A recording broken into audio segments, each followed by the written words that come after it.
Welcome to another episode of Talking Gearheads. I'm your host, Frank Lee, and our episode today is sponsored by Euro World Motorsports. And today's guest is Jim Galuszkasr from Dry Ice Restoration Technologies, or DIRT for short. And let's all say hello to Jim. Hi, Jim. Thanks for coming in today. Thank you. I appreciate the opportunity to be here. Looking forward to it. So tell us, what is Dry Ice Restoration Technology? Dry ice restoration technology is a form of cleaning with actually dry ice, which creates a CO2 carbonic kinetic explosion, which is all shuffled in there, and it has the ability to clean without destroying, trying to find the original surface, be it rubber, plastic, aluminum, areas of hard to reach. So it does it all within a split second or millisecond, and no damage, no water, and no moisture. It's pretty cool stuff. Well, I know I've watched it in action. I follow you on Instagram. I've seen so many videos. You've done work on project cars for Euro World Motorsports. And I got to tell you, the results I've seen have been nothing but incredible. Oh, thank you. And we're proud to be involved in this new technology, and looking forward to spreading the news and opening up the market a little bit, and seeing where this thing can take us. And how long have you been doing this now, Jim? September will be my start of year number 3, actually. So it's been a long process, a lot of stuff to deal with, figure out, but it's pretty cool. Now, noting your age at this point, how old are you? I just turned 61. Thank you for asking. Well, the reason I ask is you've been doing this for 3 years, so that's about 58 years of life beforehand. What did you do that led you into this industry? Well, actually, it was COVID that led me into this industry, and not because I had it. It was because I was involved actually in the automotive field for over 20 plus years. From there, I went from that to turning wrenches, actually working on machines for Baker Hughes and Halliburton. So I went from automotive to machinery. Probably 40 years total experience on both. Wow. You know, putting together, taking apart, scraping, cleaning, the whole 9 yards on both. So, jeez. So you started out as an automotive mechanic. Yes, sir. Uh-huh. Okay, so let's talk about that journey a little bit, because we're gearheads. Uh-huh. So when did you first realize that you wanted to work on cars? Probably when I was about 14 or 15, still in high school. I just loved that the fact that my dad would always leave tools laying around, and I would grab them and just start taking stuff apart and putting it back together. Sometimes I fixed things at that age. Sometimes I made them worse, and sometimes I scattered tools everywhere. But I got involved in that. Of course, that was during the early 70s, and then I also took a 4-year class in high school, after school, to get actually certified in the automotive field, and wow. Picked up a lot of stuff. And of course, this is back during the carburation distributor days, everything you could take apart and fix, and of course that changed a little bit, but I always liked having the ability to do that, take things apart, clean them up, put them back together, and hopefully they work better. So all right, so how old were you when you got your first paycheck to work on a car? I think I was about 18 at that time. Yeah, right at 18. So had you graduated from high school yet? Not yet, but I'd already completed my after-school educational program for the automotive course that I was taking. So I was kind of a part-time thing, but actually, as I moved into it, I got away from what I was doing to be strictly automotive, which is where the paycheck started coming in. So was this at a local shop or a dealership? It was at a local small town gas station. Went to work for a guy who had a marathon station, who convinced me that I could take things apart and put them back together.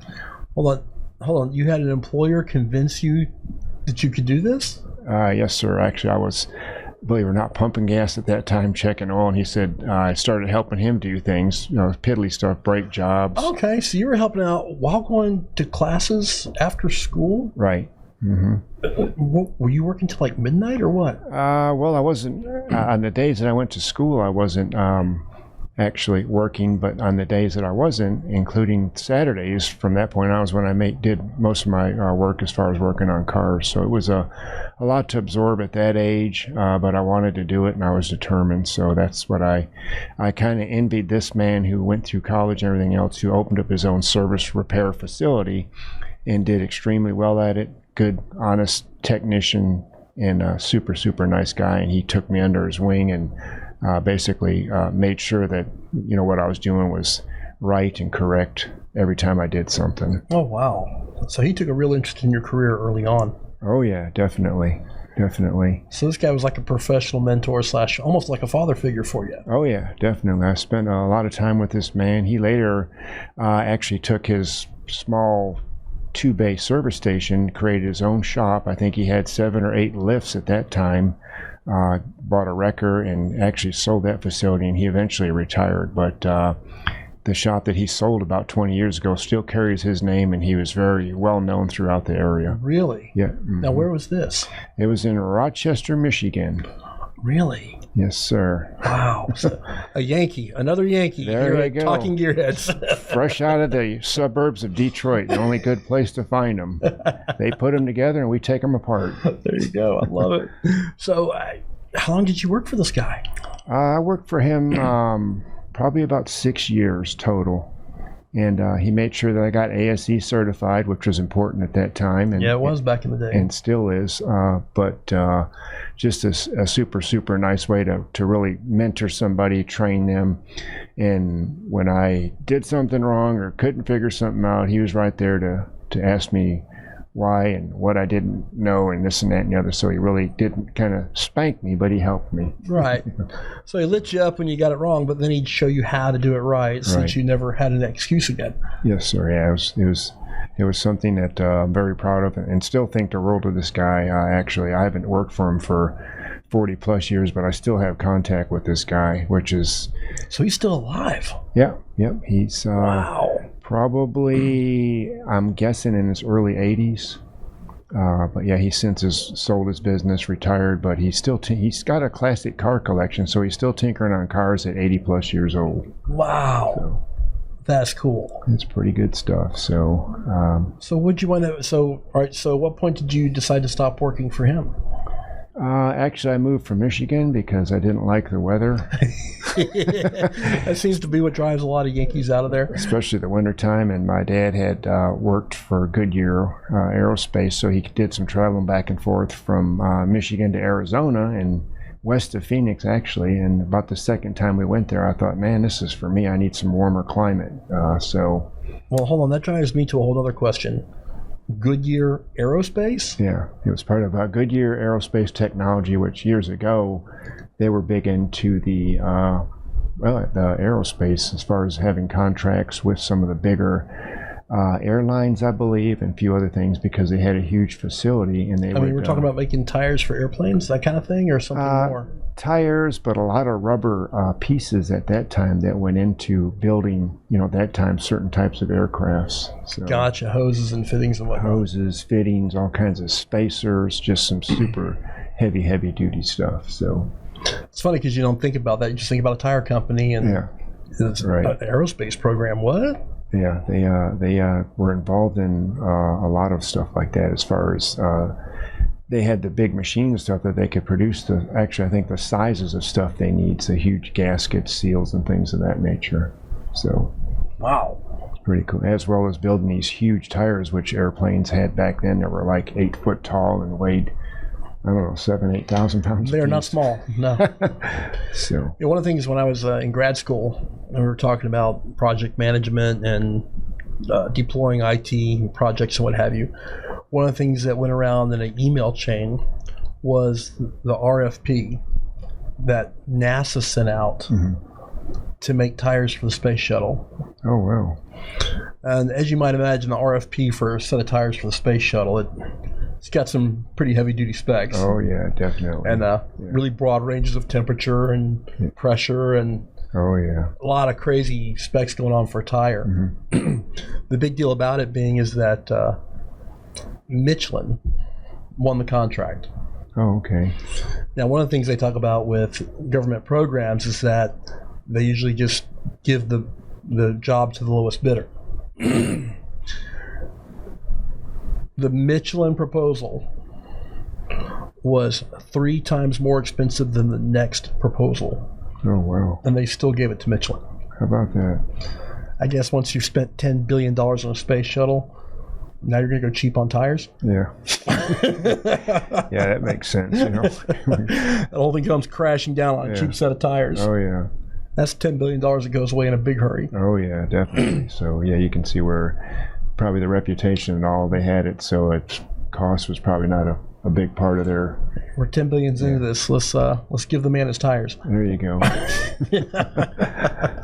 But yeah, you don't think of a tire company being having an aerospace division, but now that you describe it, it makes a lot of sense. Yeah. So you left Michigan from the cold, working for this man you respect and admire, taught you so much, and your dad again worked for Goodyear, and so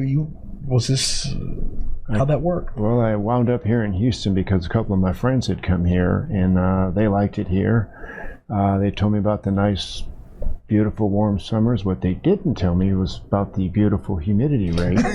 So it makes us look so young. Yeah. So I came here. I've been here over 40 years now. We all complain about the humidity and the heat and everything. I worked for several different automotive dealerships, throughout that 25-year plus.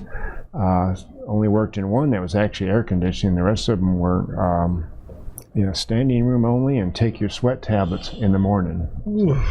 So we all know, under the hood or underneath, it gets very warm. Especially now they bring that truck in at a dealership, for example. That truck comes in, goes up on a lift, and that motor's nice and hot, and you got to change gaskets. Oh, yeah. Right now because the customer's waiting. Right. Yeah. And it's July. Oh, yeah. But we have a fan blowing on you. Yeah. Yeah. I remember those. I remember actually when I first started working on vehicles, I worked on trucks, vans, cars, you name it. There was no such thing as a waiter. And then eventually those came on board, and that made it funner, faster. So let's take a moment, because you and I, we understand each other, we speak the same language, but a lot of our viewers don't. So when you say in came the waiters, what does that mean? Basically, years ago when people took their car in for service, they were just expecting to fill out the paperwork, leave the car, call us when it's ready, or come back the next day. That type of service was the way it was, several years ago. It's still like that for a lot of things. Yeah. And then as the cars, everybody believed, got simpler and simpler to work on, which is... Hold on, when did they get simpler to work on? Well, that's where all the engineers say. They're saving money, they're counting, they're bean counters, we call them, and they're saving money. So, you take this part off. Must be easier. Yeah, so we used to rebuild a lot of things, which they don't anymore. Alternators, brake boosters, rebuild wheel cylinders, things like that. Now you swap them or take them off, not on all vehicles, but I think with that being said, they kind of incorporated the quicker, faster, well, we'll just go ahead and wait, or, if we got the parts, would you like to wait an hour or two and we'll install them? Or so I think we got geared towards that.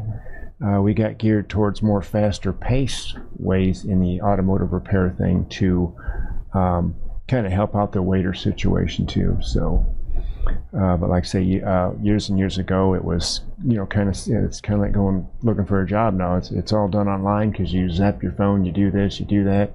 And it's quicker, you know what I mean? So well, and it's funny you say that because, as a sports car enthusiast, I've been a Porsche fan for a long time, and back in the '90s, I had an older 911 air cooled, and an air cooled 911 oil change is an overnight job.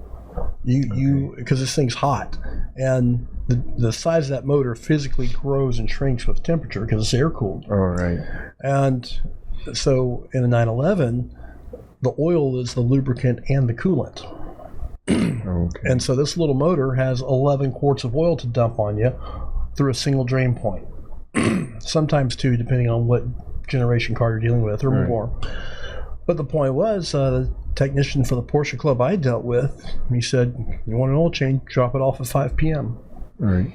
Puts it on the lift, sets it to drains, and then he goes home. because he was not going to touch anything while it's hot. Oh, I got you. Yeah. And then by 5 p.m. the next day, it's ready to go. Right. And I'm like, why does it take so long? He's like, well, I've got to let it cool, and it's going to drain while cooling much better than if I drained it while it was already cold. Right. Mm-hmm. And I'm not going to put my hands on this thing and wait on it to drain while hot. Because as it cools, it helps force the drain out. Right. But at the same time, when you go to fill it back up, you don't just pour in your 11 quarts, crank it, and run. No. You pour in a few quarts, then you crank it, let it run for a minute, and then it's warmed up enough to pull the oil out of the tank.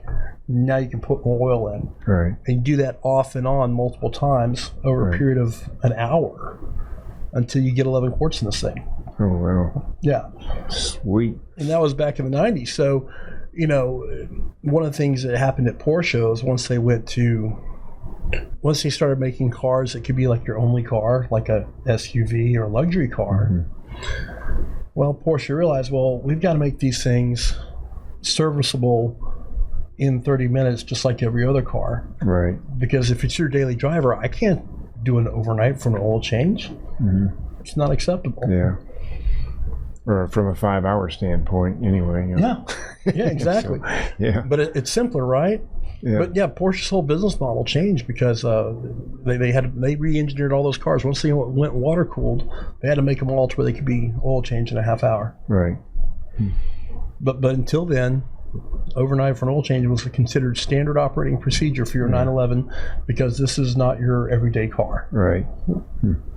That's crazy, but isn't it? It's hard to imagine. Yeah, it's just the way it was, you know. So yeah, it was kind of back in the day. So everything's changing. I'm sure sooner or later it's going to get to where it's probably done at a more rapid rate than 30 minutes. Well, like my wife's newer 911, it's got a plastic quarter turn drain plug. Oh wow! And every other oil change, I replace it. Oh, okay. Because I don't trust it. Yeah.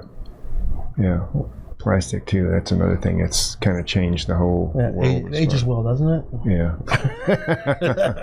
That's funny. Yeah. So who all did you work for as far as, so I guess you went to work at a dealership? Yeah, I went to work.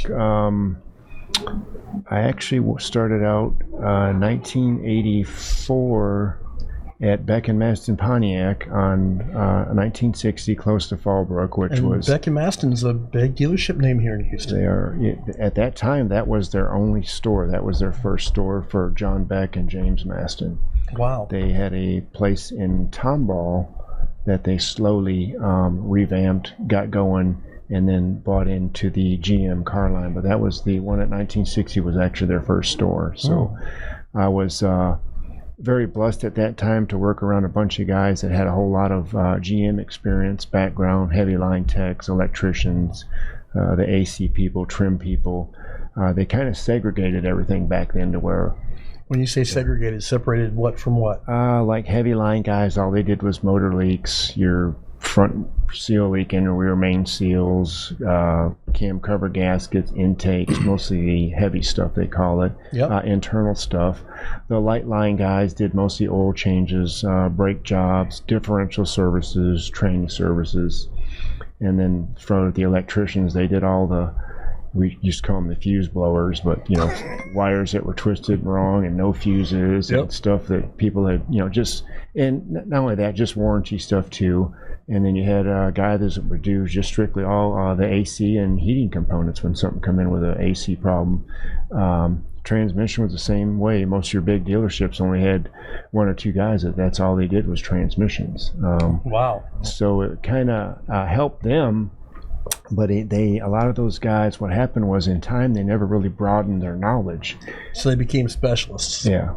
So you had a heavy line guy that would rebuild motors, fix leaks, coolant, oil. But he couldn't change brake pads. Yeah, he couldn't. He didn't want to do a brake job, or he didn't know how to do a front end alignment, or if you gave him a wind noise or a water leak, he was in an uproar because that wasn't his thing that he was. So they were so honed in, which is okay for the dealerships because you have guys that are in those certain areas that can really know basically before they even drive a car or what the symptoms are, probably what they're going after right off the bat, whether it's a clutch pack, rocker arm noise, a lifter, cam, oh yeah, you want to look? I don't need to look at it. I heard it running on the service drive. I know it's it's this and this. I did the service drive. I can hear what's wrong. Yeah.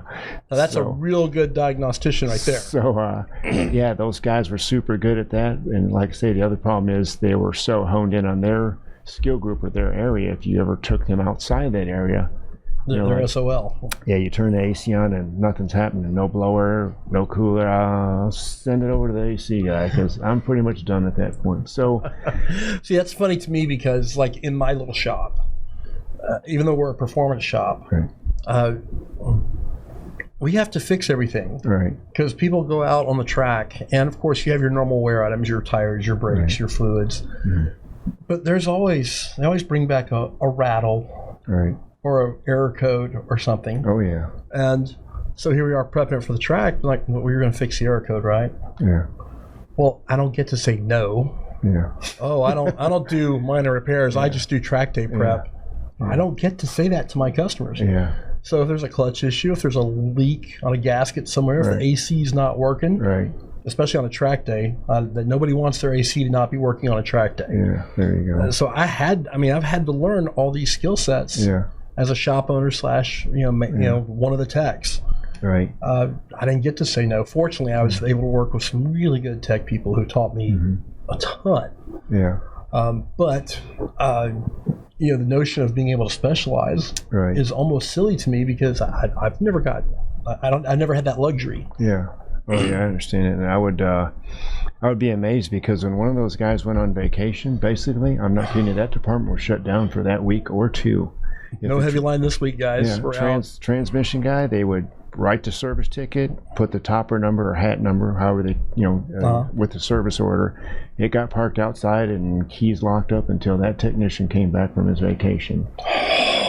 Usually the AC and stuff like that, they could feather through the system, but most you have multiple techs that line their ends, but for heavy, anything heavy line or stuff like that, they just automatically knew up front that he's going to have a bunch of work when he gets back from vacation, so wow. And it's as time went on, I actually got to work, I was mostly GM my whole career, Oldsmobile, Pontiac, Buick, Cadillac, GMC, Chevrolet.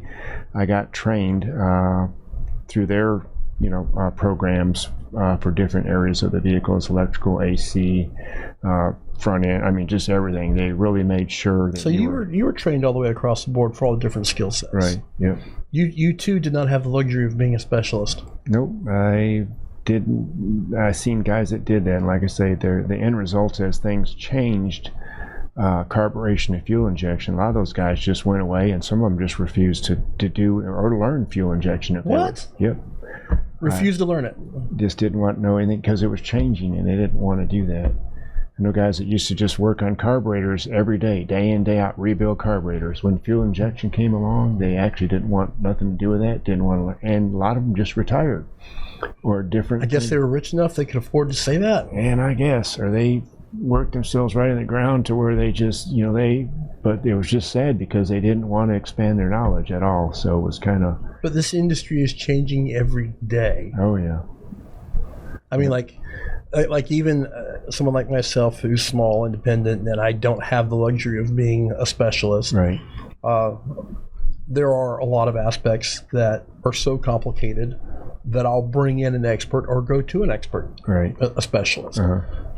Because now these days, if you're a specialist, then you're going to build your whole business around that specialty. Right. Like for me, I know I'm not a transmission guy. Yeah. And I'm okay with that because there's a couple of different transmission shops here that are really top notch. Right. And I would go to these guys without hesitation and say, I'll pull the transmission. Yeah. I'll do the heavy lifting, but I'm going to bring it to you and you make it go. Yeah. I write the check and this thing goes back in the car. Yeah.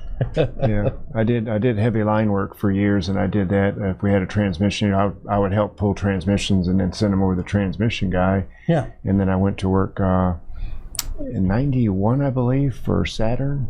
And they said, our technicians are going to be bumper to bumper, which was about the time everybody was changing from fuel injection. Hold on. So the Saturn, because it was a big deal. When I was at the University of Alabama getting a business degree, right, the Saturn project was really big, and a number of our business professors were consultants on the Saturn project. Right.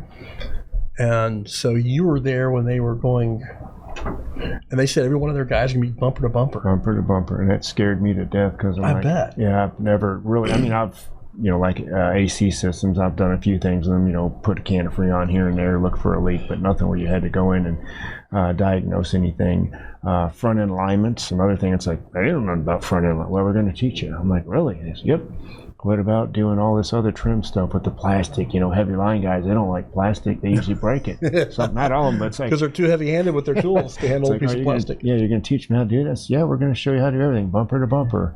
So their training program was by far one of the best that I've ever been through. So you went through it and you did it. Yeah. Went back and forth to Spring Hill, Tennessee. I don't tell you how many times. Most 2-week classes, they keep their classes really small. Usually it was either 8 to 12 technicians. Everybody worked in groups of 2. Everybody had their own toolbox set up, their own lifts or racks. It was a follow-along deal as far as transmissions or line work or, rebuilding motors or whatever, start to finish. Anything that you didn't know or didn't understand, you'd go back, and they made sure that when you left there for whatever class that you came in for, you were thoroughly trained, so you knew what you were doing. So if I come across some hardcore Saturn guys, of which I know there are plenty out there, like love their Saturns, will never get rid of them. Yeah. Do I need to tell them that you exist? Yeah. But I don't fix plastic. No. Yeah, but no, it's pretty cool because the whole Saturn thing kind of went away thanks to GM. They kind of pulled the plug on all that stuff, which and that was an incredible loss as far as that. They were really looking to change the automotive industry with Saturn. Right. Mm-hmm. Big changes. Oh yeah. And then to just give it all up. Yeah. Well, that's a lot of that. What people don't understand is some of it had to do with them, and a lot of it had to do with the big dogs at General Motors. They came out with the S car originally, which was a small car, 4-cylinder. You get a single cam or a twin cam. The coupes. Then they had the wagon. They had the SL1, SL2. The only difference being, people said, "Oh, what's the difference?" Well, SL1 technically is the small liter 1-cam motor. SL2 or SW2, SC2, whatever they wanted, which anytime there's a 2 behind it, that automatically meant a twin cam motor. Oh, okay. So pretty simple to figure out, but nobody actually knew what does the 1 or the 2 mean. What is it? So that being said, when they came out with the coupe, which was the 3-door coupe, which a lot of people aren't familiar with, they called it the Rad Coupe 3. And you say, well, what's this all about? You got SL or Limited. So, well, think about the Rad Coupe was the motor that was in it, usually a twin cam, but the 3 stands for the 3rd door. I didn't know that either. So these are all kinds of little things that, unless you know the car, like any other brand, there's little things that give it away. So you look in the paper and you see these. I used to laugh because years after the Saturn thing, you would see them for sale and people would say, whatever it was, an SL2 single cam. There is no SL2 single cam. It wouldn't be a 2 if it were. So it's kind of cool. But that was probably one of the best training programs that I had ever went through as far as thoroughness and years. Now, as a technician, you work on cars, and I'm no different than myself. You tend to have preferences for cars. Right. When you work on different cars, there's cars you think are just better made than others. Right. How would you rank that Saturn project or the Saturn product on the whole compared to the rest of the GM lineup of the era? At that time, what people could not believe is their CSI, which is, they kind of started that too, which is their Customer Satisfaction Index. I remember that. It was a big deal. The letters that go out, the surveys. They were number 1 or number 2 at that time for about 9 years running. Really? Behind Lexus. And that is strong company. Yeah, and not near the market or what you're talking about. The 2 differences in the price. More. Oh yeah, drastic changes in difference in price. Yeah. They took care of their customers. They wanted to make sure they were satisfied. They had to build a small, reliable, dependable car. quick and easy to work on after you've been factory trained, of course. But that was their whole, and I think that's what incorporated a lot of the waiters, not just them, but that's what started the whole process back to the waiter thing again, quicker, faster. I actually had a person. You get an oil change at lunch and be on your way. Yeah. See you in 5,000 miles. Yeah, I actually had a person. I took the car out and drove it. They had a transmission issue. Told them I have to pull the transmission to really diagnose it right, see what's in their clutch pack. You need pump, something's valve body issue or something internally. And they actually waited while I did that. They waited while you pulled the transmission, looked at the clutch pack. Yep. Was it that easy to work on, or was it that? No, it wasn't. It wasn't that easy. It was probably about a 4 or 5 hour process. It's just the fact that for some reason they didn't want to leave their car. They had half a day to spend. Yeah, and then it was a matter of just getting everything apart and then giving them the estimate. And after they got the estimate, of course, they said, "Well, some of the parts we have to get, from factory overnight or whatever." Yeah. So at that point, they decided that they weren't a waiter anymore. But it was the weirdest thing ever. I said, "This guy wants to wait while I pull his transmission and disassemble." He said, "Yep, he's willing to wait." I said, "We realized we may not have the parts in stock." He said, "Well, I don't know what it was. He liked the lobby, he liked the waiting area, or I don't know, but it was nicer than his house, so he's hanging out." It was just weird. So, but no, it was clear a thing that they were really geared at the whole market and everything, but it was really a different thing. It was kind of sad the way it all ended for them because it was a really good thing that people weren't used to at that time. They weren't. It was another level for sure. So it was pretty cool to be part of all that too. So. Oh wow! So was that your last time in the automotive industry? What was your transition out? The transition out was probably around the year 2000, 2002. Okay. Years ago I had worked for Firestone for a while in Kingwood. Before that, I had opportunity. Actually, I worked for Montgomery Ward's back when they had auto centers. I forgot about that. J.C. Penney. The only ones I didn't work for when I was turning Richards was the Sears, who also had a automotive. They sure did. So back in the day. Yeah, Jimmy's done a little bit of everything. So, I've seen it all. God, I remember the old JCPenney diehard batteries and all that stuff, and the JCPenney batteries. So, it's long. Doesn't seem like that long ago now, but now I'm looking after my 61st birthday and saying, man, you're climbing up there, partner. So, but look what you've been up. You've been a part of. These aren't just cars you've worked on. You were an integral part of key components of American culture or automotive culture in this country. Yeah. Because let me tell you, I mean, for those of you who remember, the JCPenney battery was, I mean, the commercials for that thing were legendary. Right. Were you ever involved in any commercials for what you did? Yes, I was. Actually, in 1990, I was part of working at Mossy Oldsmobile at the time on Katy Freeway. I was part of the second national televised TV commercial for the Mr. Goodwrench Quick Lube Plus when it came out. You were a Mr. Goodwrench guy? Yes, sir, I was. Yeah! Oh my God! I got selected to do this. All right, how did that even come about for you?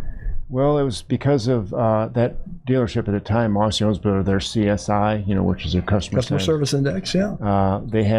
They were like number 4 in the nation at that time, what GM decided when they came out with this new thing, this Goodwrench 30-minute oil change, was they were going to select 6 of the best CSI stores in the nation. So at that time, like I say, Mossy Oldsmobile was number 4, and they selected them. It was kind of weird how it all went down. They actually called every technician out of the shop when they came out to see who they were going to choose for these commercials. Hold on, they came out to the shop to talk to you? Well, they came to get us to go to another area. So they wanted to see how we would react as far as product knowledge and things of that nature. Yeah. So they basically what they did at Mossy was they told everybody, you're going next, you're going next. They would come get you from your, if you're working on... Because you're working on a car, Yeah. And we're going to go upstairs. These people are here from, General Motors. They're actually thinking about doing a TV commercial, and they want to see if you would, be interested. And most of the guys are like, I don't want to do that. I'm not going up there. So we're all waiting in line because they told us you had to go, and they. So you had texts that said, "I'm not doing that." Yeah, they didn't want to be part of it. But I actually remember I walked up the stairs, went in the cafeteria. There was a couple people that introduced themselves. We're from GM division of Mr. Goodwrench. We're trying to put this commercial together. We want you to tell us how you feel about using GM products, in your Goodwrench brake pads or Goodwrench gasket replacements, things of that nature. So they threw me a empty box of brake shoes at that time and said, "Jim, we want you to tell us how you feel about putting these on a car, and what do you think GM Goodwrench parts versus Napa, O'Reilly brand or whatever, how do you feel about using this over those?" So I kind of just told him how it felt. And I guess Mr. Goodwrench was the factory part. Right, yeah. Well, I mean, and it's funny because that's weird to me now that's even a conversation, because when it comes to my customers, if my customer isn't putting his car on the track, I'm going to recommend an OEM part practically every time. Right. Yeah. It's just a better part usually. Yeah. Mm-hmm. So what was the deal with, I guess, was it GM Goodwrench? Yeah, GM Goodwrench. And from that, they've not only just stemmed out from that small of a deal to GM Goodwrench belts, GM Goodwrench hoses, which are basically OE parts, to the GM Goodwrench target motors. Oh, wow. Long blocks, short blocks. So everything had that Goodwrench attached to it. So this was like a whole different, like a guarantee that this is going to be the very best OE parts for your car. So what was your feelings on OE brake pads back in the day? I just told him, I said that, I feel like they last longer. I don't have to worry about re-arcing them or things making noises or going and scuff up the sides and with sandpaper. I mean, just things that, you repeatedly see with a lot of cheaper aftermarket products, little things, but these were things that, they wanted me to highlight to them as far as how I felt about using those. So, oh, wow. So I just gave them my little spew and went back downstairs and started working on my water pump that was leaking or whatever it was on an Oldsmobile. And a couple days later, I got called in the service manager's office, and I sat down. Nobody went to his office unless you were on your way out. Right. So you go to see the service managers because you're being fired. You're getting back flagged or something. Yeah. So oh my God. He said, "Sit down." So I sat down. He had a big old packet in front of me. He said, "I want to congratulate you on behalf of Mossy Oldsmobile and Mr. Goodwrench Plus program that they're launching. They want you to be part of it, and go home and tell your wife that tomorrow night you're flying to Los Angeles." I'm like, okay. So it was pretty cool to go see all that. But I bet it was something it was actually took almost 4 days to make a 30-second commercial. A lot of stuff involved, but just something that you wouldn't believe on the TV commercials what all goes into for something that simple. Oh, I'm right there with you. I used to do a little acting and modeling when I was a lot younger, thinner, and better looking. You were better looking? No. Than I am today. Yes, quite a bit. Thank God my wife loves my personality. There you go. So. Yeah, I filmed a number of commercials over the years. My most famous one was being the Abita man. Oh, okay. For Abita Springs Water out in Louisiana. Oh, wow. I was the first Abita man that wasn't a delivery driver for the Abita Springs Water Company. Okay. I was the first professional actor they used. Professional actor. Yeah, and of course I laugh at that term because that means I stood there with a water bottle on my shoulder, turned towards the camera, and tipped my hat. 5 seconds. 5 seconds. 5 seconds. And I laughed. They made a 15-second commercial out of that and a 30-second commercial out of that. Wow. Wow. And it took, we were there for like 4 hours to film a 5-second shot. Oh, yeah. Yeah. And I said, and I've kept asking it, am I doing something wrong? No, we just want to, because I was there at like 6 a.m. Right. And the way we were doing it, they were facing the sunrise. Right. And for 4 hours, just another shot, another take. And I kept asking, are you sure I'm doing this right? And they said, no, the light's changing. We just want to catch a version in every single light so we can do something with it in editing. Right. Mm-hmm. And then it was done. And then I left. Mm-hmm. And then like 4 months later, my mom called. Do you know you're on TV? Huh? Oh, Oh yeah. Yeah, mine was kind of the same way. I had relatives. Actually, I was here in Houston. I had people call me. It was shown during a couple Thanksgiving Day parades. Wow, that's big. Yeah, it was showed during one of the Super Bowls. I think the '91 Super Bowl. Just different times of the evening. They gave us a huge printout of actually when it was going to be aired, so you could and it was a firm that was in charge of keeping how many times it was aired and all that, so they could send us those big paychecks every month. So I got $500 a year. How much did you get? I got about $30,000 for that one. Woo! Yeah. I mean, I got the $500 for like 2 years, and that was it. Mine actually didn't pay off my tool account. No, it did. I was shocked when the residuals first started coming in. It was, a few here, a few there, and then my first stop when my vehicle stopped in the driveway was the mailbox to look to see if there was some more money in there. That's right. So it's pretty cool. It's something I'll never forget. It's something that, just like I say, it's a story you could tell 1,000 times over, and you probably wouldn't forget anything that happened in between. So it's just unbelievable. So how much grief did you? Because I know mechanics, that's a tough crowd, right? And anything they can make fun of or dig you on, your life is over. Right. Yeah. So by the time you're on a national commercial for GM Goodwrench, how much grief did you catch at the dealership for that every time it came on? A little bit. I don't know if it was more of a jealous thing or whatever, but I picked up several nicknames along the way. Ever call you Hollywood? Hollywood, pretty greasy boy, whatever.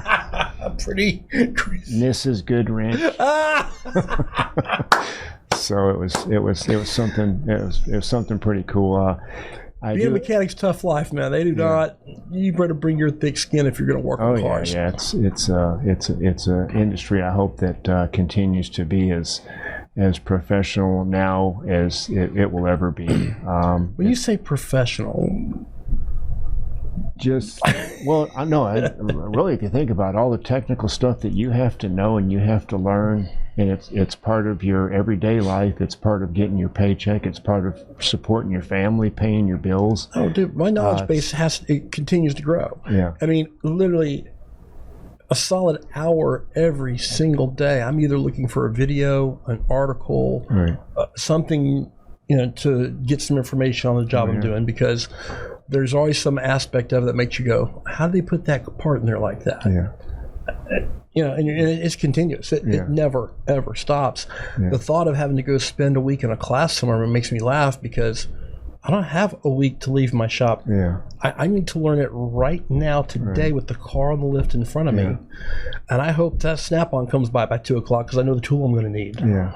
And that, I mean, there's a lot of, everybody searches for stuff on Google and YouTube. We didn't have that blessing back then. No, you did not. You either went oops a lot or spent a lot of time with saying, well, I could have just done this and it would have came right out of there. I didn't have to pull the motor mount out and the exhaust off, but I went from the top left side, I moved the alternator bracket and it comes right out. It's like, duh, it's like, I spent 4 hours and I got paid 5/10 to do the job. Right. No, I will say this. That's another thing people don't realize, is that 50% of the work we do in a shop, on the aggregate, I'm not talking daily, but on the aggregate, say any week or any month, I'd have to say about 50% of the work we do is unpaid work on a customer's car that you can't charge them for. Yeah.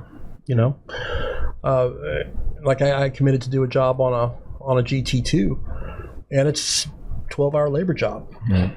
And the guy and I were talking about it. I said, look, I'd like to use your car for some content we're going to create with the work I'm doing to it. Right.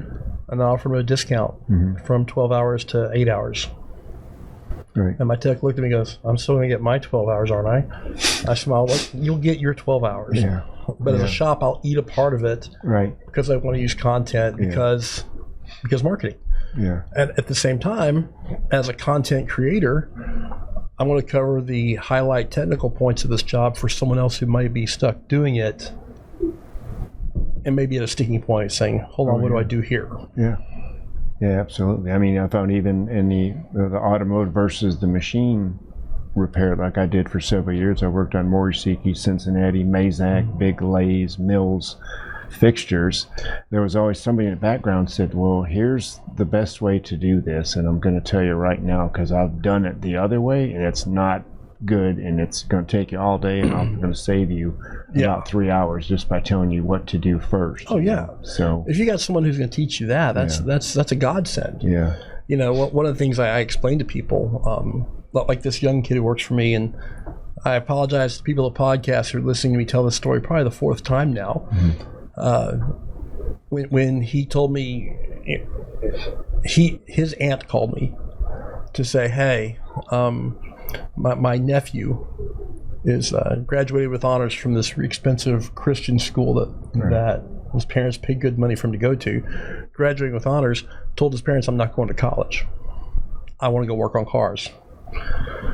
So when she called me, she was in a little bit of a panic. Frank, would you mind talking to him? and there was obviously a clear undertone of talk him out of this. Right. Yeah. But she did go on to say, if you can't talk him out of it, make sure he doesn't waste his time going in a bad direction. Right. And one of the things, you know, like it's disappointing to me is what they do at UTI. Right. You know, they really need to step up the program there. That's not very good. And I mean, it's like anything, understand, where you put in the effort to learn, you're going to learn. But these kids are graduating with $70,000 of debt in 2 years of trade school. Right. Okay, when I graduated from high school, 4 years at Harvard was $50,000. Yeah. Now that's 2 years of trade school. Yeah. Not counting a $15,000 to $20,000 tool bill with Snap-on. Right.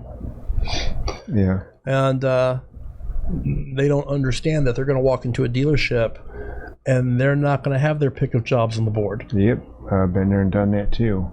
They don't understand this. The senior techs who've been doing it for many years, they get the pick of the jobs that say they can do in 4 hours, but the book says it's going to pay them 8. Yeah. New guy doesn't get those jobs. Yep. And then after that's the journeyman. Yeah. They get the second pick. Right. And what's left over for those guys? The 4-hour jobs that pay 4 hours. Right. So what's left over for the new guy? Oh, the 2-hour jobs that pay 0.5. Right. There you go. Alignments and oil changes. I found out that most of your larger dealerships, your best friend or your worst enemy can be the dispatcher. Because if he don't like you, guess what you're getting all day or all week? You're going to be hungry. So if you like it, but they're not all like that. But I mean, it's just you need to try to be on the friendly side with him, as well as, all your other peers that are in the shop. Nobody likes anybody with a bad attitude or throws tools all over the place or, takes off the service drive, melting the tires off the customer's car or whatever. Not good. But not good, no. Been there and done that, and I've seen just about everything you could see as far as good and bad situations at dealerships. So you've seen the kids with the bad attitudes come and go? I have. I actually had the opportunity to, during my course with GM, all the different GM dealerships, I had actually 4 of the UTI guys, they worked with me. Some of them weren't quite done with their schooling, some of them were. So it was very interesting to me because you could see like we talked about the training and all that, you could see the ones that were getting it, or the ones that were trying to be on their tiptoes behind everybody else while there's one instructor, there's 25 kids in the class, and they can't really hear or see anything. So I think that's when we go back to, like I talked about Saturn and GM training, they kept their classes small. Right. It was hands-on, and they made sure that, at the end of that 2 weeks or 3 week class, that you just didn't get a certificate and a pat on the back. You actually left there and knew what you're doing. Yeah. So it's important. Let me tell you, when I went and got my ASE certification for alignments, I bought myself a 100 alignment rack because I'm a performance shop, so I want my cars behaving perfectly on track. Right. And with these performance cars, alignments are crucial. Right. It's everything. You start at the alignment and work your way up from there. Right. Horsepower is the very last consideration. Right. So I wanted to be a very skilled alignment guy, so I stayed for the 2 weeks and went all the way to ASE certified level 3 for performance alignments. And then I started putting my cars in the lift afterwards, realizing that, wow, they didn't talk about any of this stuff once I got into my own cars, and I learned on my own cars. Right. But as a shop owner, I come in with a great attitude because I just bought the alignment rack myself. This thing was $60,000. I'm sitting in the front row of class today, Oh yeah, definitely. And I'm one of 3 guys in the front row. Everybody else is piled up in the back of the classroom. Yeah. Like avoiding the lecture, avoiding the conversation, avoiding everything. And I'm looking behind me like, what is with these guys, you know? Yeah. I don't care. I've always been the A student. I'm going to sit up front and make the A. Mm-hmm. Then we went out into the shop to actually look at things getting done. I literally watched this one guy, who also sat on the back row, by the way, literally walk over to an empty rack, lay down on it and fire up a cigarette and just smoke for an hour. During the class? Yeah. He couldn't have cared less. We were over at one rack looking at a truck, and the guy's explaining to us what the process was for this particular vehicle. Wow. And this guy is literally laying down on another rack, taking a cigarette, couldn't care less what this guy had to say. That's unbelievable. And I found out he was from Arizona. So his employer in Arizona sent him to Spring, Texas, to the Hunter Engineering Training Facility for his ass to lay down on a alignment rack and have a cigarette. all I could think was, man, if I were to walk in a classroom, employees I'd sent to that classroom doing that, I would not be able to contain myself. Yeah. I would come unglued if I saw that. Oh, yeah. And I think as far as the way Saturn set up their program, when you were done with your 2 or 3 week class, whatever they were there for, either on the motor side, tranny side, or combined electrical AC, you got tested like everybody else, but you never knew what your score was. Really? Nope. The only person that knew your score was your actual dealership service manager. Your boss. Yeah. So usually you could tell by the time you flew back home that Sunday and got all rested up to go into work Monday and show the world what you just learned. Yeah. He pretty much knew your score, but you didn't. So could have been a good thing, could have been a bad thing. But I thought that was kind of weird. And then later on they would share that info with you, but I thought that was kind of weird because I think the instructors at that time had enough confidence in you and were actually at their level, like an engineering type level, that when you left there, you knew what you were doing. I mean, by the time by the time a company's investing in you as a technician, oh yeah, they've got to have some faith in your ability at that point. You have to have proven yourself, I'm sure. Yeah, definitely. Between your getting paid your 40-hour week, which you could have probably flagged more hours that week than 40, but they paid for your plane flight, your hotel. The dealers got billed for that course. So they paid for the course too, yeah. So when you add all that up, that's a lot of money. So they paid your paycheck a 40-hour week, right? Even while you're in class. Yep. On top of paying for the class. Right. That is not cheap, is it? Oh no. And then so that really makes you want to express to them that, how much you appreciate. Yeah, so it's a big circle thing. So it's really a good thing. And the ones that want to learn, like you say, they want to learn. The ones that don't, they're back having a cigarette on the alignment rack. So it's kind of. And I've seen guys. That particular phase of the GM stuff, they wouldn't let guys put their. If you put your head down on your desk like you were out partying in Nashville the night before, they woke you up. They made sure you were going to be part of it. They were not going to let you sleep. I love it. And about the third time they caught you sleeping, they were going to call your service manager and they were going to they will put you on the next flight out of Nashville and send you back to wherever you came from. They did not play games. So how many people did you ever see get sent home from a course? I actually seen 1 or 2 throughout the course, about 12 or 13. Yep. So, all right, so tell me that guy doesn't have a job when he gets back. Probably not. They would they'd put you up in a fine hotel, pay for everything. You got shuttled with a huge bus out to wherever the training facility was. They told you the bus leaves here at 6:08 in the morning. Don't miss. If you're not on it, it's a 65-mile taxi ride out to where the training. Guess who pays for it? Out of your pocket at that point. So I think that was a problem maybe once or twice, just because people were out, doing something or being somewhere at 3 or 4 o'clock in the morning. We're in Nashville. Let's go, baby. So, it was kind of weird, but it happens, you know what I mean? It's just the way it is, It's cold. So were you ever like in a management position overseeing technicians? I mean, with your experience, you would have to... I was a lead technician for several years at the Saturn store on 290. I kind of had to watch people, see who was getting what type of work, what they were best, qualified to do. Never directly as a service manager, but just be in control of the shop. Who's doing alignments, who's doing the oil leaks, coolant leaks. Did you not have an interest in being a manager? I did, but that was pretty much those jobs were already preset by like the dealerships. Okay. This guy's our service manager, fixed operations manager. Those were all, and I think to this day they're still kind of set up like that. I think a lot of the service departments, some of them now don't actually have direct service managers, but they do have a technician that's actually in charge of properly dispatching the work. So because he knows who the best people are. This guy's good with this, he's good with that. So they're kind of taking on that burden, but not so much as far as like one guy that was his job before. He was the Jack Hatchet, The Jack Hatchet. Yeah. I love that term. That's the first time I've ever heard it, I think. So when you go to Jack Hatchet's office, bad things happen. Jack Hatchet. Yeah. That's the word of the day, boys and girls. There you go. Jack Hatchet. Jack Hatchet. JH. I was very blessed that I got to see a lot, learn a lot. I was around a lot of good guys. Most of them helped each other. You've still got your stubborn ones out there that their secrets are their secrets and they don't share. Oh boy, tell me about it. Yeah, I forgot about those. And I've seen it even in the machine repair business. I was very blessed in that era to work with a bunch of guys that worked for the old Hughes Tool Company, and some of the guys had 30, 40 plus years of knowledge, and they would very openly share it with you. And it was just really a good thing to be around those types of guys too. Because that's not a small transition from automotive to the machine industry. Mm-mm.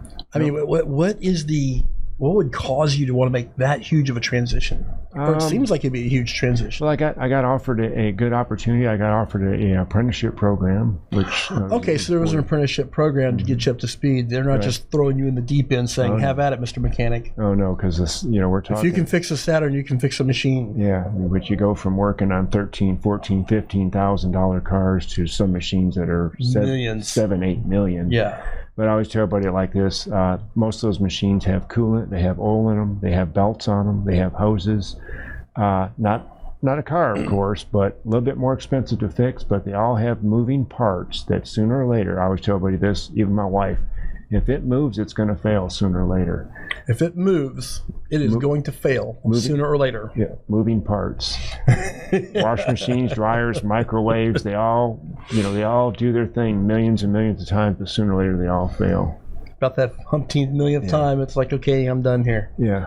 Well, and the human body's not too different. Right.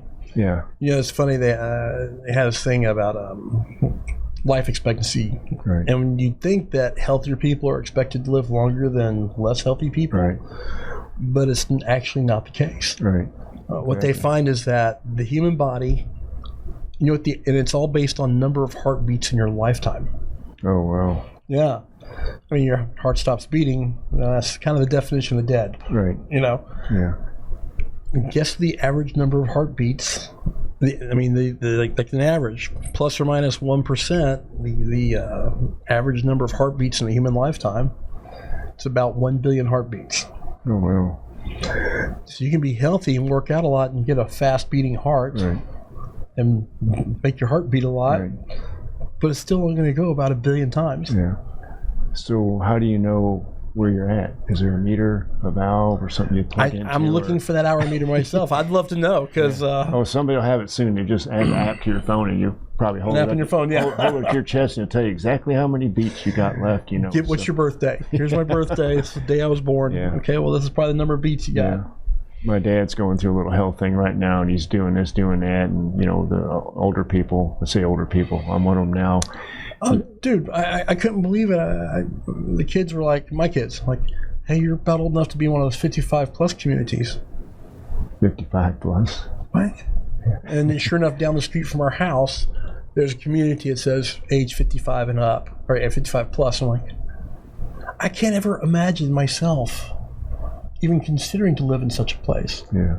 Or being down there, you know what I mean? Whatever. Well, what's different about that place? I got a pool, I got a shop, I got stuff to do. Yeah. What does my age got to do with it? I think it all has to depend on, with your willpower and what you want to do and everything else. It's like me starting what I'm doing, at 59 years old. It's like, I'm ready to go off, retire, work my 401k, do the magic 4 or 5 years. You got 40 years in two different industries. Right. and boom, you start a brand new business with basically a brand new technology. Right. And you're one of the first guys in the area to do it. Yeah. And how long did that take to train up for? It took a lot of hours, a lot of vehicles. I can say probably well into 200 or 300 engine bays. I can't tell you how many undersides. It was just a matter of dialing everything in and fine-tuning everything, really, as far as your feed, the size, your PSI, things like that. So there's really something you really have to. It's like anything else. You have to learn this process, whether it's got to do with numbers or things like that. I always tell everybody it's like welding. It's always heat, feed, and speed. Hold on. Heat, feed, and speed. Yep. Just like welding. Yep. If you think of a wire feeder. Yeah. And you're either a good welder or you've got a very good grinder right beside you. So you got to have a plan B. You're either a very good welder or you've got a grinder sitting right next. Yeah, so that's just the way it goes. So. Yeah, but then now up to a point, but your technology is, you're high pressuring these tiny pieces of dry ice onto a surface. Right. Heat, speed, and feed. Right. With a welder, you got a grinder to take away your mistakes. Right. This is taking away stuff. What happens if you get that wrong? Then you go, oops. Well, like I say, there's always when I'm cleaning, especially with this machine, I have the heat, feed, and speed I refer to as my pounds per minute, my size, and my PSI. With this equipment that I have, it's still to this day, even though this came out about 3 years ago, it's still the top line for this mixture, we call it. Yeah, so when you made the decision to get into this industry, I presume there's choices of equipment that you had? Yes, sir. And so, having spent 40 freaking years, I'm sure you've handled your share of cheap tools and the share of good tools. Oh, absolutely. And you definitely appreciate the value of a high-quality tool. Right. And knowing that you expected to grow and get better at this as you did it, right. You probably said to yourself, I'm just going to start with the top line equipment because I don't want to jack around with this lower grade stuff and the frustrations that go with it. Right. So how many years in the industry before you learned that lesson? Not the dry ice industry, but in the mechanics industry as a whole. At what point did you say, you know what, good tools is the only thing I want to bother with? Yeah. It's probably 7 or 8 years total, as far as buying cheap stuff or buying the best quality stuff. Don't know if it's okay to say Craftsman. But a brand's a brand. Yeah. Around your house, you've got tools that have a lifetime warranty. Craftsman's probably one of them. Probably a great tool around your house. You don't use it every day on vehicles. You don't use it. You're not beating on it, smacking on it. It's not plated. So those are stuff that got a lifetime guarantee. I understand that, but those in the automotive field, we know better. Not so much. So that's kind of like a judgment thing. And sometimes because of financial reasons, you might go the cheap route. Sneak over to Harbor Freight or grab something when nobody's looking. A tool that you're going to use one time. Yeah. Yeah. It's going to fail and you're going to throw it away. So, but as far as from a business standpoint, if you're going to invest in your livelihood. Yeah. And actually, I probably would have chosen the cheaper route than my setup that I have. But what do you regret about having a top line setup like you have? I don't, because I have so many advantages.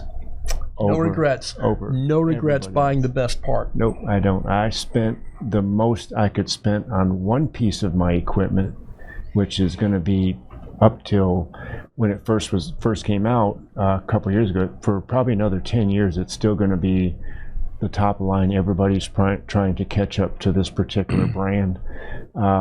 My compressor, dryer system, tank setup, same thing. I spared no cost, knowing that I was coming into this and focus. This is what I'm doing. I'm not going to Lowe's to buy a compressor. So I went all out, went all in, and that's where I am today. And I'm really grateful I did it. I was thinking about taking a cheaper route, but my wife actually convinced me not to.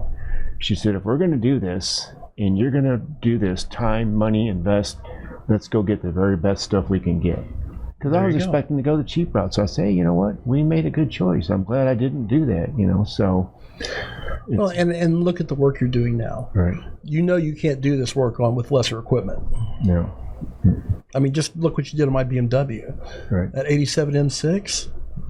I mean, I've shown this car to many people, and their jaw's on the floor every time. They can't believe. Yeah. They ask me like, "Wow, whoever owned your car before you took good care of it." And I smile. It's like, no. Yeah. Jim did this work. Who made it look like this? Right. Well, I appreciate that. Like I said, I take every customer that comes in, I take pride in everything I do as far as cleaning and give them the best service that they're paying for. So it's important to me. I was always a clean freak anyway, so when I go home at night, I like to say that, I did everything that I could to make this car, this motorcycle. I clean circuit boards with this thing and everything else. So that's how much flexibility it has. I can get. Well, when I saw that wiring harness you did, right, and that was. How much did that harness weigh again? About 250 pounds. A 250-pound wiring harness. Yeah. And how long did that take to clean correctly? About 2.5 hours. Really? That was it? Yep. I thought you would have been there for a day or so. The biggest part is getting it out of the crate. It's got these huge in fact, I have another one they're bringing me Monday, same company. Wow. But it's 40 foot long. It's got they go in these GM or these TRX trucks, so they have computers in them. They got. For those of you who don't know TRX is the largest commercial truck in the world, I guess. Right. Yeah. These are the giant dump trucks that they use in these massive open mines. Right.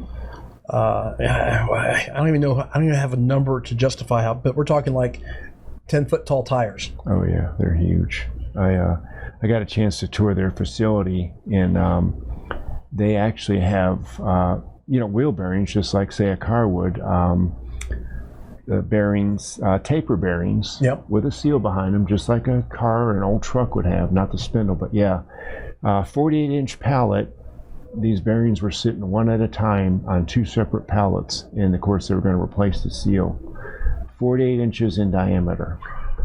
Looks just like a regular. That's 4 feet in diameter. Right. A taper bearing. Right. And it looks identical to the ones cut bearings, so you got races you can pop in and out if you got something to do that. But that's what these people do all day long. They get these trucks from all over the world and they rebuild them top to bottom, everything. And they're bringing you the harness while they have it apart. Harness, they bring me all kinds of electrical components. They bring me the fans out of these things. These fans have like 5 horsepower electric motors on them. Holy cow. It's just, everything is like 5 times or 10 the normal size. These capacitors they bring me weigh about 150 pounds a piece. There's 10 of them in the 150-pound capacitor? Yeah, that are in this truck. They bring me these bus bars that are in there that weigh like 200 pounds. All this stuff connects up, and it's all in the back of that truck. It's like stuff you could dang near fill up a garage with, just nothing but electrical stuff. And it goes in the truck. Goes in that truck. It's unbelievable. Super, super huge. The facility actually has a 150-ton crane located dead center of the building. I'm sorry, did you say 150-pound crane? Yeah, 150-ton. What? Ton? Yeah, this thing has a hook on it you could probably lay a full-size Chevy van in, and just in the hook base part of it. It's the biggest thing I've ever seen in my life. Oh my God. It's got like 4-inch cables on it, about 6 of them. When you say 4 inches cable, you mean they're only 4 inches long? Yeah, 4 inches in diameter, about 6 of them. Off this hook? Yeah. A hook big enough you could hook a whole van to this hook? Oh yeah, definitely. What are they lifting with that thing? They actually lift the entire truck because they're transported by rail car into their facility with the bed off because they're so big, height-wise. So they remove the bed wherever they're shipping the truck from, put it on a flatbed on a rail car.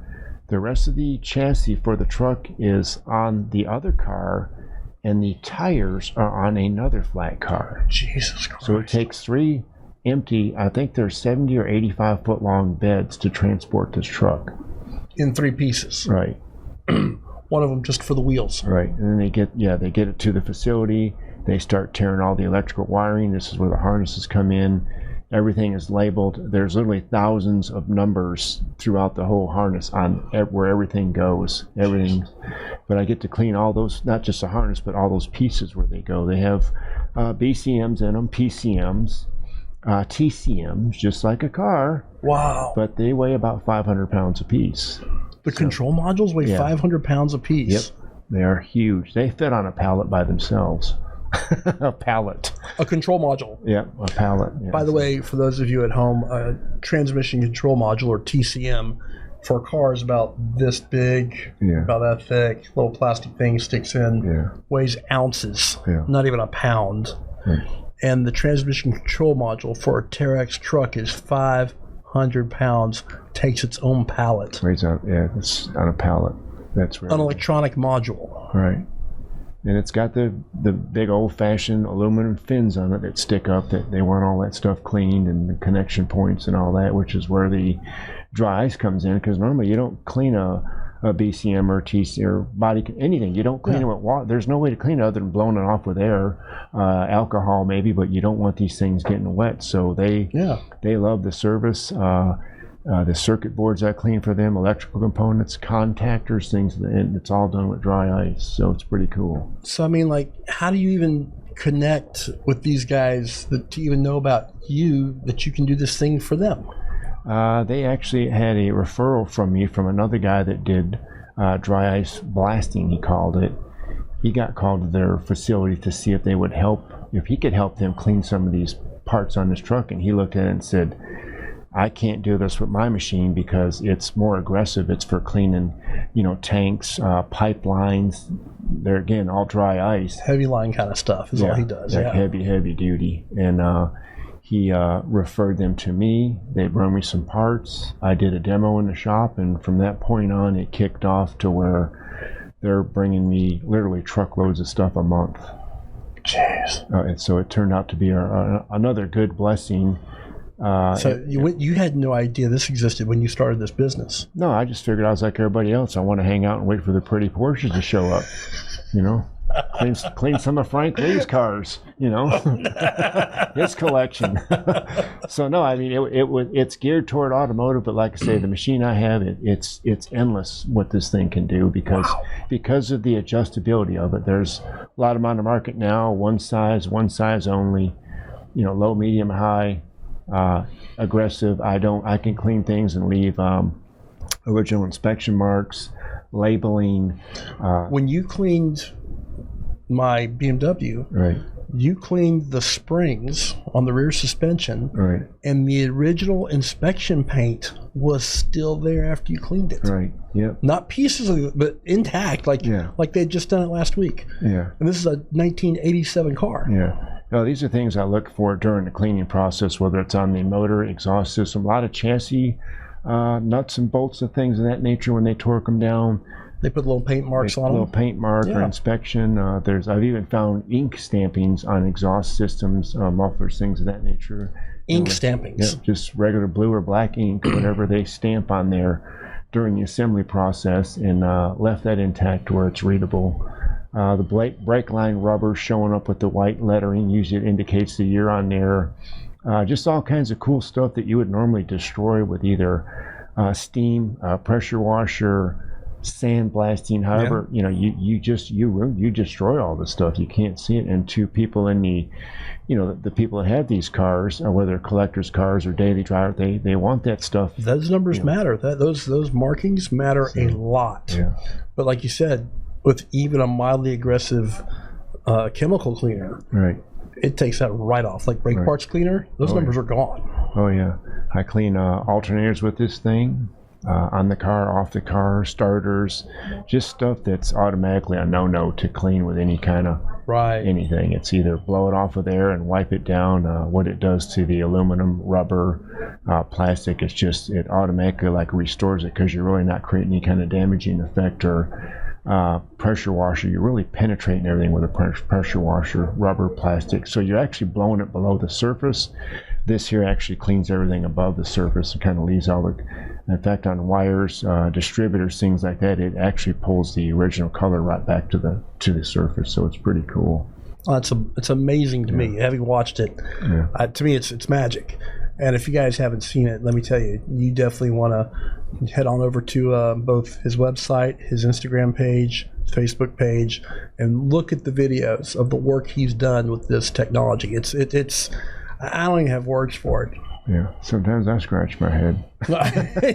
I'm doing it all day long, you know what I mean? So it's pretty cool. It's gratifying, and it really I'm discovering more and more as I do more of the delicate items. I can get inside and tune this thing down and clean AC vents. We do in areas of doors where you can't normally get in there and clean real good.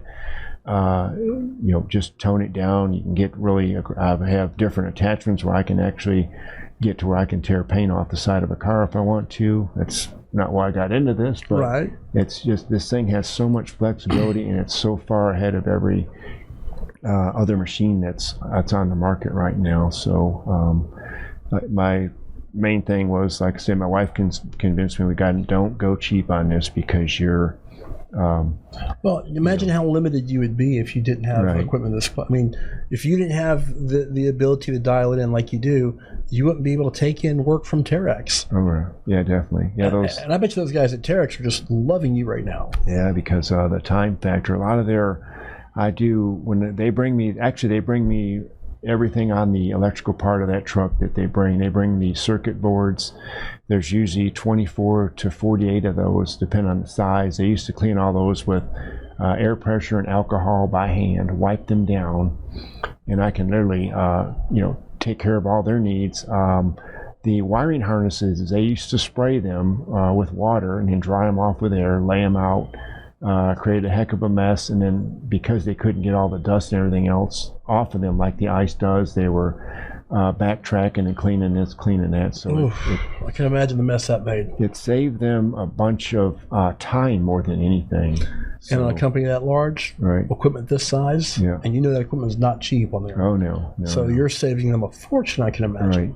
So this company also looks for and bids on and buys trucks that are all over the world, and they restore these things and make them look new. Even the frames, everything else, they sandblast the frames. They do all kinds of stuff. So it's the top of the bottom to everything. Motors, transmissions, they go through everything. So a little bit more expensive than the customers that we're used to seeing. Holy cow. To charge you, I don't know, $230,000 to replace your wiring harness, So it's a whole different world, but it is kind of cool to see this. And they keep in touch with me all the time, telling me, well, that truck that we did all the part, it's assembled, it's on a rail, it's going so and so. A couple of trucks have already went to South Africa that they redone. Germany. I mean, they actually do stuff that goes all over the world, so it's kind of cool to see that. Wow! So it's pretty cool. I'm just, like I say, blessed again that I'm somehow managed to be part of all this. So it's not just solely focused on cars. Again, everybody wants the pretty Porsches to come in. Well, yeah, that looks great, but Yeah, the BMWs, everything. But my advice is you better find something to actually keep you busy during the other time, you know what I mean? So it's kind of like we went back and forth to the guy that did one thing at the dealership. Yep. What happens when 2 brake jobs in a row don't show up, and that's all you do, So what do you do? Yeah. You don't have the luxury to specialize. Right. So especially with those, I guess, what you paid for that equipment. Right. That equipment has to pay for itself every day. Oh yeah, every day. There's so many different varieties of things that come through the door. People bring me parts. I had a guy that, for some reason, this bicycle was in his family for 30 years. I actually dry iced his bicycle. I had a guy this morning pick up a 92-year-old Evinrude outboard motor that I did. That was a 92-year-old outboard engine for a boat. Yeah, it was built in 1930. I didn't realize Evinrude has been around that long. Oh yeah, it was pretty cool. I think it was a 2.5 horsepower single piston gray. Believe it or not, it had a lot of lumen on it. Lumen carburetor back then. What? Had a bronze prop on it. just all as I started cleaning, I started finding all this stuff. When the guy, I sent him some pictures, big tank on top, nothing guarded on top. You could see where you put the T-rope to pull it and start it. Yeah. No, don't put your fingers here. No fancy stickers. Because back then they expected you're dealing with the equipment here. Right. Don't put your fingers where the stuff is moving. Right. And because you'll lose your finger. he actually picked it up today, and he could not believe it. But it's going to a friend of his that's, I think, in Florida. He's got a shop or a marina. He's actually going to hang it on the wall. I actually clear coated it for him, which I don't do because I can't paint the side of a barn. So I said I'm gonna get a couple cans of clear coat. But it was really cool, and he was really happy. So I mean, I guess the brightness in the middle just popped right out when you. Yeah, all the aluminum came back to that original nice, pretty silver look. And then what did the bronze prop look like? Oh, it looked brand new. I've got it on my Instagram. You check it out. I mean, I let me click your stuff as fast as I see it. Yeah. Again, I feel like I'm missing half of what you put out. Oh yeah, I've got there's, like I say, there's so much of a variety on there. You know what I mean? So I mean, I can only encourage anybody else that wants to get into this, clean everything that anyone brings you. Don't say no. Don't be selective. I always tell them, if that machine's not spraying and making noise, you're not making money. That's right. So don't. Your ice is aging since it's not being used. Right. The CO2 tends to dissipate and go away. But yeah, it's a pretty cool process, and I've cleaned lawn. It goes on and on. Lawnmowers, I mean, you name it. Only as experimental to me because I want to see, what this thing is capable of doing. Well, but it's all the different metals and equipment. It's just unbelievable. From electronics to hard metal to coatings to plastics to rubber. Yep. It can touch all this, make it look new, and not cause damage just by being able to dial it in. So it's something I'm very blessed to be part of, and it's going to take me into my retirement sooner or later. Yeah, about that. 40 years in, and with a new business. When is that retirement happening? Man, I don't know. I'm waiting for Frank Lee to bring me all his Porsches so I can retire. Well, we're going to see you this weekend with my 996 motor for sure. Sweet. We're going to get that up on a stand tomorrow and bring it over on Saturday, if that works for you. I absolutely. I look forward to it, and we got the big show Sunday.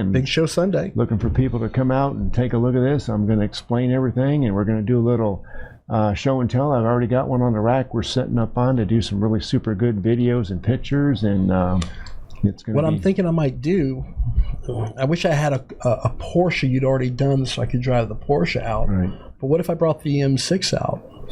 Or do you have a car already up on the lift where you can see? Yeah, I already have a car. I've actually started this one. Okay. And I left some of the front suspension, lower control arms, things of that nature. So you can see the contrast. Yeah, and I want to do I have the tires off. I want to do some underneath, the fender well areas, things like that. This is actually the second Porsche that I've done for this guy. Super, super nice guy. He's part of the Porsche group that's going to be there. So a lot of good videos, a lot of questions and answers. People are more than welcome to take pictures. Really looking forward to it. It's going to be cool. Kind of nervous, You'll be great. I'll have, like you said, you're going to have a megaphone. Yeah. Or a PA system for you. Oh, yeah. I presume your wife will be there. Yeah, she'll be there. She's been by my side 100% this whole journey. I mean, start to finish, and I'm very blessed that she's supportive of everything that I always say we because she helps me every way she can. Yeah, so. I mean, how long have you guys been married now? 5 years. Oh, really? Yeah. Oh, okay. So. Yeah. Oh.